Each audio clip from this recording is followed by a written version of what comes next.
All right, welcome to AP Biology. This video is a tour through the cell in terms of the cell working as a protein factory.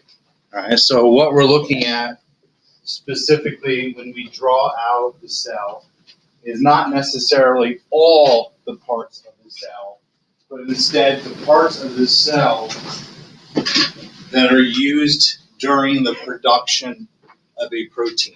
Right? From the moment that protein gets created until it gets used for some process within the cell or exported out of the cell.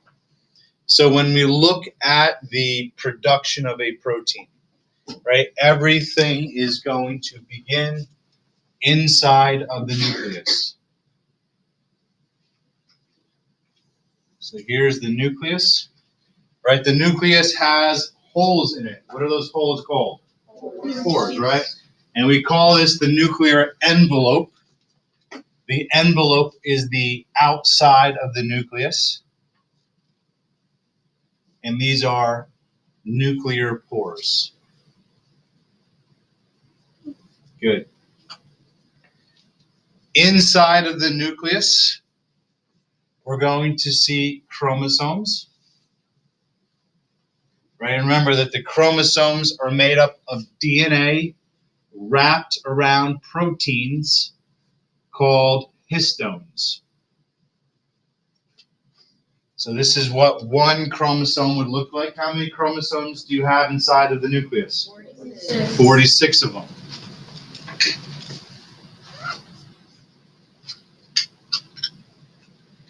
Also, inside of the nucleus, we have a structure called the nucleolus.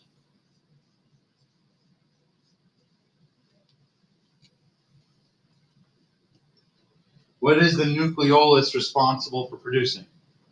The ribosomes, right? So the nucleolus is the part inside the nucleus that is going to make ribosomes.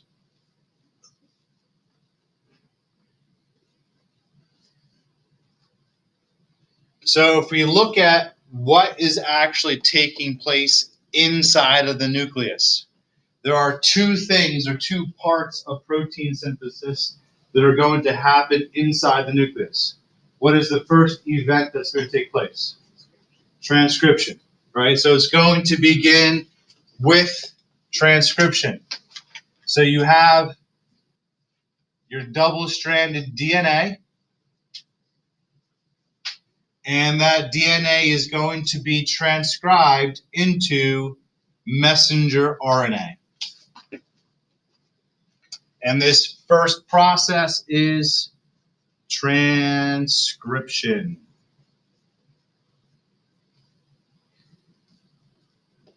Before the messenger RNA can leave the nucleus, what needs to happen to it? It needs to get processed. So you need to add on your 5' cap, you need to add on your poly A tail, and you need to cut out your introns, and you need to splice together your exons.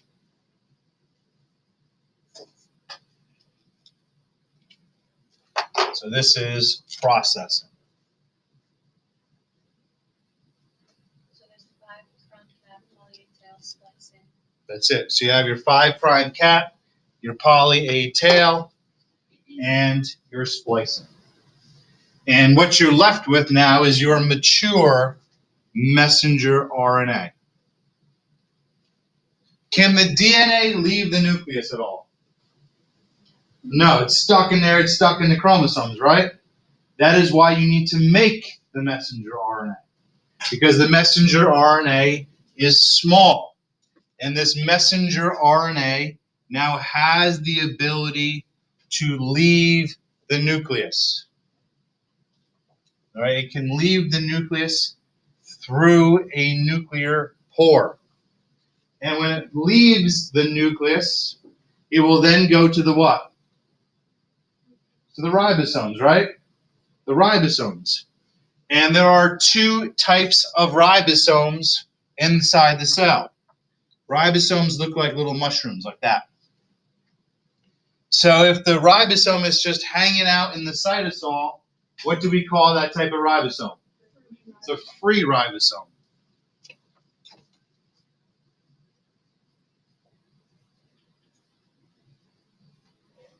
Good. If the ribosome is bound to the ER, what do we call it? A bound ribosome. All right. So around the nucleus here, we're going to draw endoplasmic reticulum.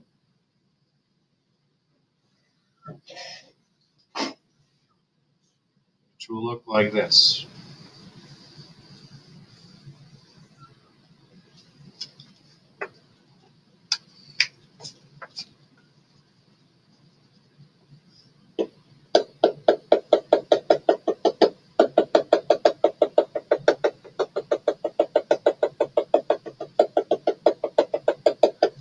What kind of ER did I just draw? Rough or smooth ER?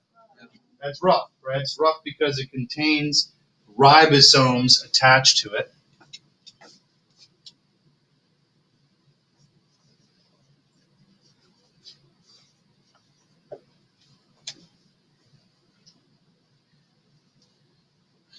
We're also going to have around the nucleus smooth ER.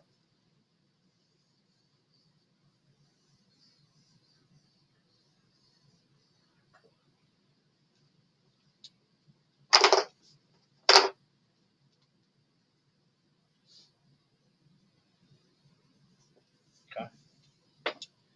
So this messenger RNA, it can go in two different directions depending upon what type of protein is going to be made. Proteins that get used in the cell, they get made at the free ribosomes. What kind of proteins typically get used inside of the cell? What do you think? What kind of proteins are most often used to do chemical reactions inside of the cell? Enzymes. Right? So enzymes are typically created, a lot of enzymes are typically created in free ribosomes. So they're going to be used within the cell itself. Proteins that are going to be exported out of the cell, they're going to be made on the bound ribosomes. I'm thinking of proteins like insulin, right? They get released out of the cell. Another great protein is an antibody, part of the immune system. They are going to be released out of the cell. Whether I'm talking about insulin or an antibody, when they get released out of the cell, they get released into your what? Into your bloodstream. All right? So these types of proteins are going to be made on the bound ribosomes.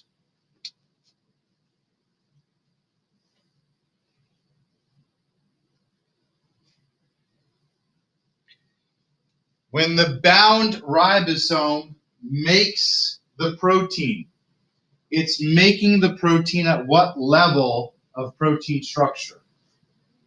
Its primary structure, right? All that a ribosome can do is string together a sequence of amino acids.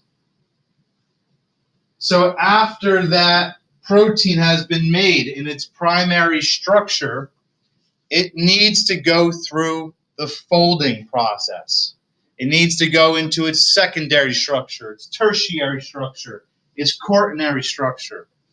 And all of that folding is going to happen inside the rough ER.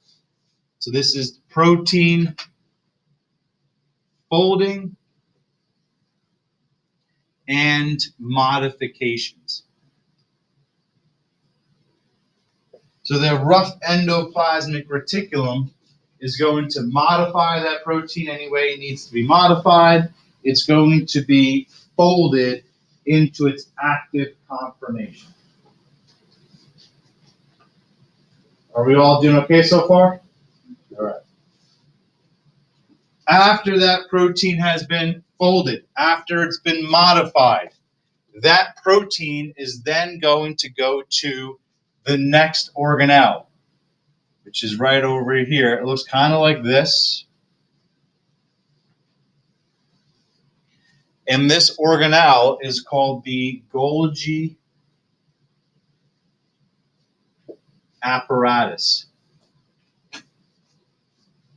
The Golgi apparatus.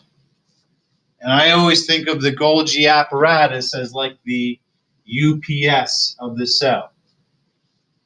Right? It's going to control all shipping of stuff, right? And it's got two sides to it. Its receiving face is called the cis face, and its shipping face is called the trans face. In order for the protein to get from the rough ER to the Golgi, it's got to travel using a what? A vesicle. Right? A vesicle is going to be used to travel. Right? So this is going to be the vesicle. And a vesicle is really just a sac made out of membrane. I'm going to show you a good animation before today is over that's going to demonstrate how these vesicles work really well. But I want to just explain something to you. When we look at the endoplasmic reticulum, when we look at the Golgi apparatus, when we look at the nucleus, the membrane is just made up of what?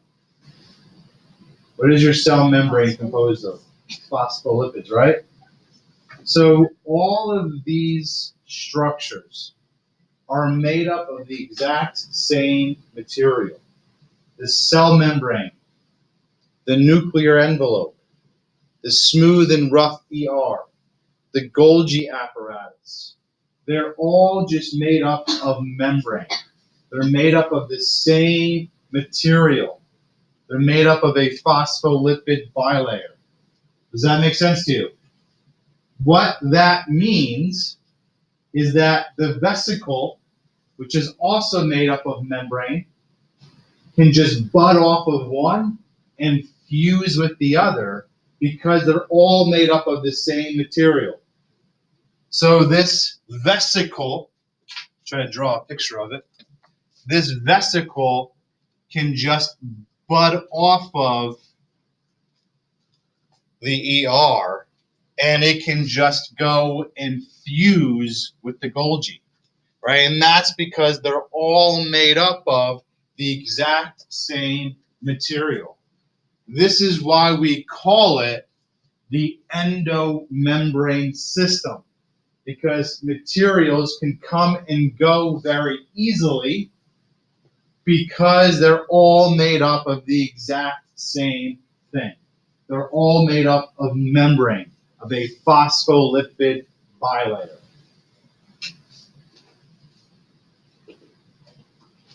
Are we all okay? We're all following me? All right, so inside this vesicle here is our protein, chilling right there. Now, I'm going to add something extra in there. So in order for this vesicle to move, it's going to use a member of the cytoskeleton. And this thing that it's going to use is called a microtubule. Microtubules are part of, this needs to go so far, the cytoskeleton.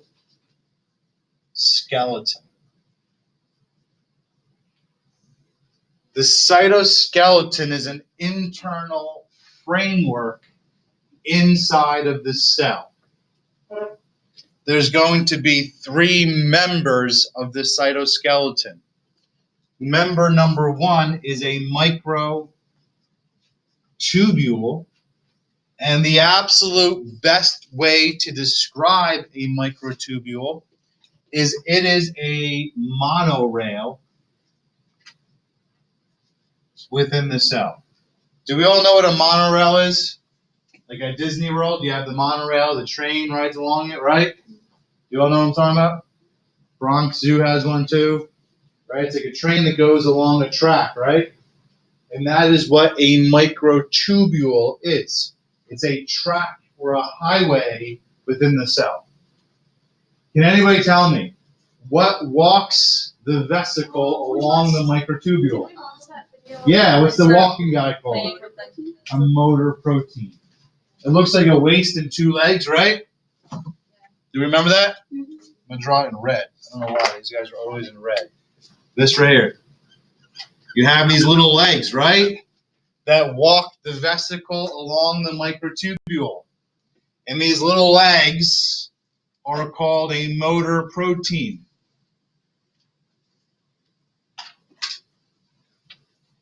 What powers the motor protein? ATP. So ATP is going to be used to walk the vesicle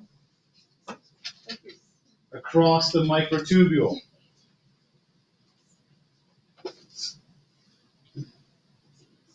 So when the vesicle reaches the Golgi apparatus, the Golgi apparatus is going to perform any final modifications that need to occur. And finally, the Golgi, after it's modified, after it's packaged, it's going to ship that protein wherever it needs to go, right? And here you're going to see another vesicle is going to bud off. You're going to have your protein inside of it, and it's going to ship that protein wherever it needs to go. And if this is insulin or glucagon, it is going to ship it out of the cell. Now, again, this should make sense to you because this vesicle can fuse with the membrane and it can release our protein out of the cell and into the bloodstream. What do you guys think? Is that making sense to you? Now, this process right here, where the vesicle fuses with the membrane and releases the protein out of the cell, it has a name. What I just drew right here is called exocytosis. Exocytosis.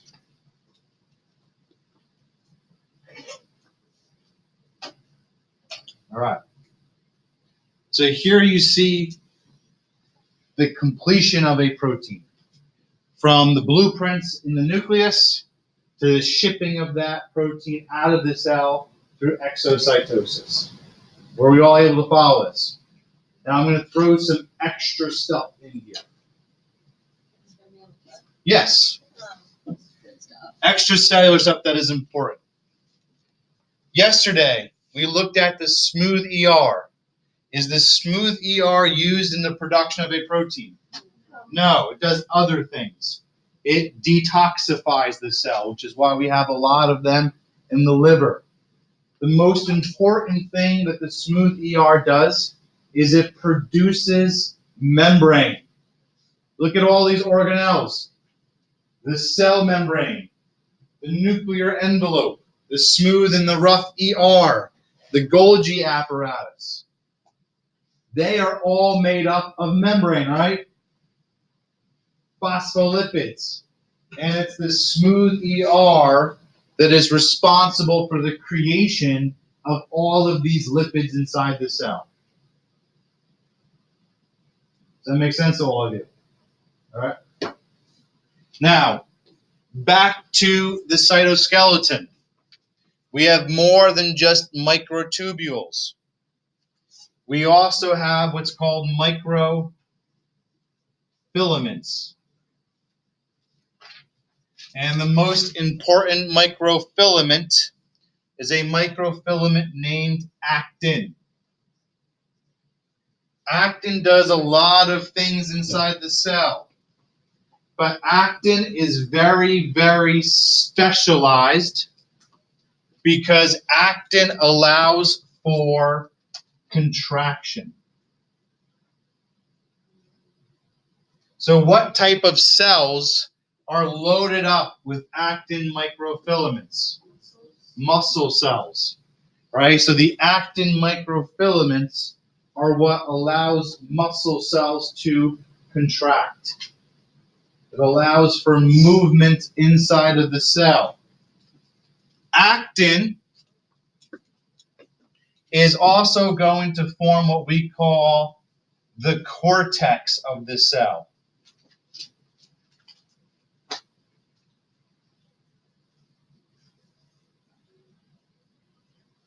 What do you think the cortex does for the cell? It gives it its what?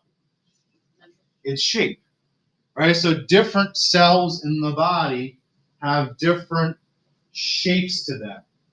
And it's that cortex right underneath the cell membrane that's made up of actin, which gives the cell its shape.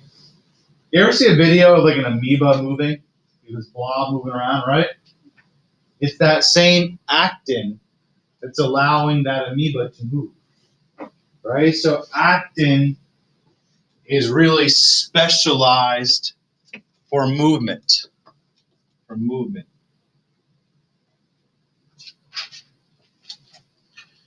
The last member of the cytoskeleton is the intermediate filament.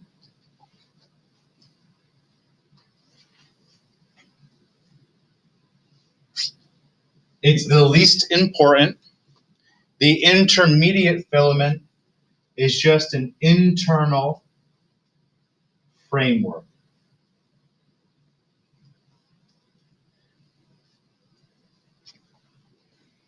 So intermediate filaments are all over the place. And they're just giving the cell its structure. I think of it like the studs and the beams inside of a house, right? It's the internal framework that's giving the house its shape or its structure to it. I have one more organelle. We're doing great. I think you guys are getting this. Yeah. I'm loving my drawing. My drawing is fantastic. Right? Next, or lastly, is my very favorite organelle. It's also part of the endomembrane system. And this organelle, you put it right here, is called the lysosome. The lysosome is a sac of digestive enzymes. Digestive enzymes would perform what chemical reaction? Hydrolysis. Hydrolysis.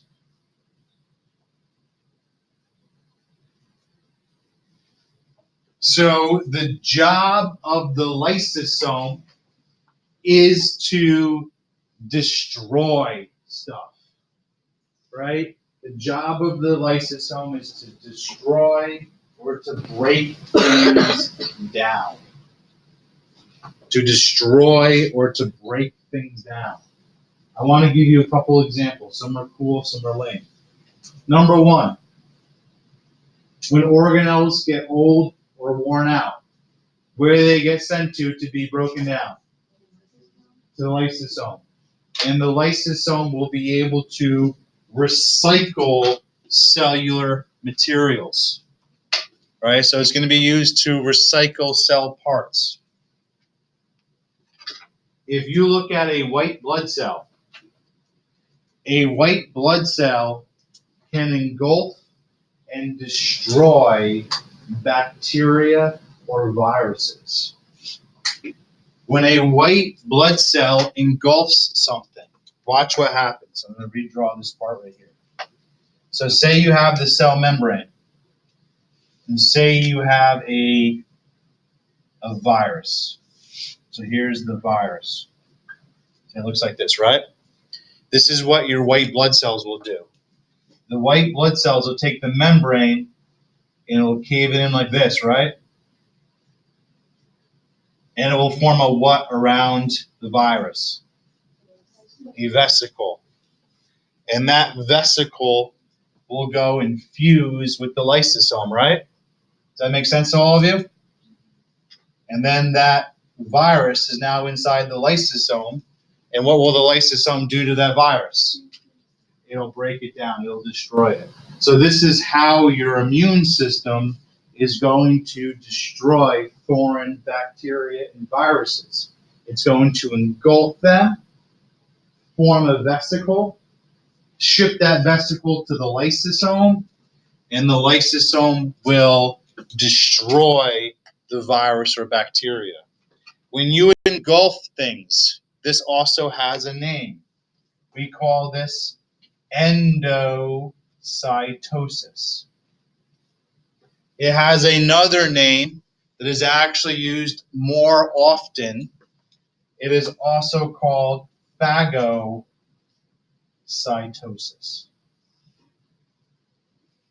Phagocytosis.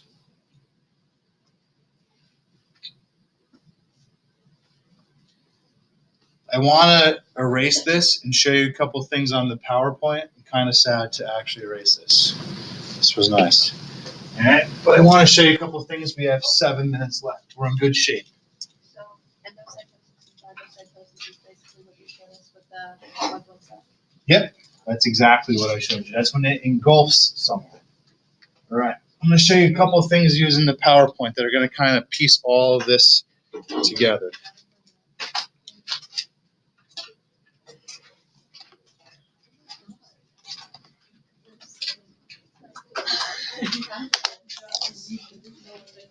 All right. First thing I want to do is show you a quick animation of phagocytosis and endocytosis.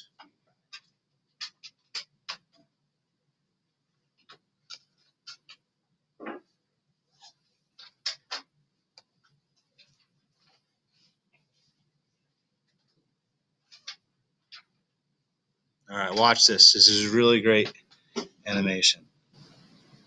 Come on. Cells also use energy to This is going to show you both but processes. this time, First, you're going to see sacks that hold endocytosis. their contents under wraps. In a process So here's the called membrane. It's hitting the endocytosis, membrane. part of the surface It's caving in, encloses the material. and it's forming a vesicle around the object. Interior. Does that make sense to you? In the opposite process, Here's the Golgi apparatus forming a the vesicle. sac moves through the Vesicle cytoplasm fuses to with the membrane, cell membrane. fuses with it, then releases the contents. That's exocytosis. What do you think? Let's watch it one more time. So first, you're going to see endocytosis or phagocytosis. 2 words for the same thing. That material, whatever it is going to come to the cell membrane. The cell membrane is going to cave in around it and form a vesicle around the object. With exocytosis, you're going to see the Golgi apparatus bud off a vesicle. The vesicle is going to fuse with the cell membrane and release its contents. Cells also use energy to transfer materials in bulk, but this time by forming membranous sacs that hold their contents under wraps. In a process called endocytosis, part of the surface membrane encloses the material, forming a sac which brings the contents into the cell's interior. Endo or In phagocytosis. the opposite process, called exocytosis, Here's the exo. sac moves through the cytoplasm to the membrane, fuses with it, then releases the contents. Nice. Does that make sense to all of you? Yeah? All right. One more thing I want to show you. The lysosome is also involved with one other extremely important process. It's involved in a process called apoptosis. Apoptosis is programmed cell death. It's often referred to as cellular suicide.